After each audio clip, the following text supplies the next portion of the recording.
नमस्कार, मी रुशाली यादव सारंग। या बुलेटिनमध्ये आपण टॉप 9 घडामोडींचा आढावा घेणार आहोत। सुरुवातीला निवडणुकांची घोषणा झाली आहे, पाहूयात त्या संदर्भातल्या टॉप 9 बातम्या। महाराष्ट्रातील स्थानिक स्वराज्य संस्थांच्या निवडणुकांचं बिगुल वाजलं। पहिल्या टप्प्यामध्ये 2 डिसेंबरला मतदान तर 3 डिसेंबरला निकाल। 246 नगरपालिका आणि 42 नगरपंचायतींसाठी निवडणुका जाहीर, आचारसंहिता लागू।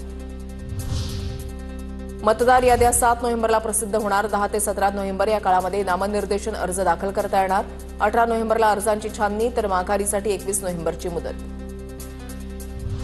संभाव्य दुबार मतदारांबाबत आयोगाकडून विशेष चिन्ह वापरत दक्षता। नावापुढे डबल स्टार मार्क असलेल्या मतदारांना एकाच ठिकाणी मतदान करता येणार, निवडणूक आयुक्तांची माहिती।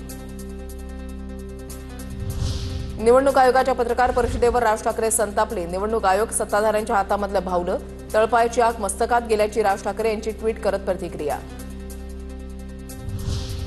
केंद्र आणि राज्य सरकारमधील नेत्यांचा निवडणूक आयोगावर दबाव, रोहित पवारांची प्रतिक्रिया। स्वच्छ मतदार याद्या घेऊन निवडणूक होईल असं वाटलं होतं, रोहित पवारांकडून खंत व्यक्त। याच मतदार याद्यांवर रोहित पवार निवडून आलेत। निवडणूक आयोगाचं नाव घेऊन आमच्यावर निशाणा साधतायत, पराभूत मानसिकतेमधून बोलतायत, बावनकुळेंची टीका। निवडणूक आयोगाला मतदार याद्यांवर कारवाई करायची नसल्याचं दिसलं, सरकारचा निवडणूक आयोगावर दबाव। आयोगाच्या भेटीनंतर अरविंद सावंतांसह बाळा नांदगावकरांची प्रतिक्रिया। निवडणूक आयोग सत्ताधाऱ्यांच्या अखत्यारीतील बाहुलं झाले का? जयंत पाटलांची राज्य निवडणूक आयोगावर टीका। आमचं आंदोलन आयोगाविरोधात, मात्र उत्तर भाजप देतंय हे आश्चर्य। तर चुका असणारी मतदार यादी महाराष्ट्राला काय न्याय देईल? जयंत पाटलांचा सवाल। मतदार याद्यांविरोधातील 4ही याचिका हायकोर्टानं फेटाळल्या, तर आरक्षण आणि सीमांकनाबाबतच्या याचिकांवर गुरुवारी सुनावणी। एकूण 42 याचिका दाखल।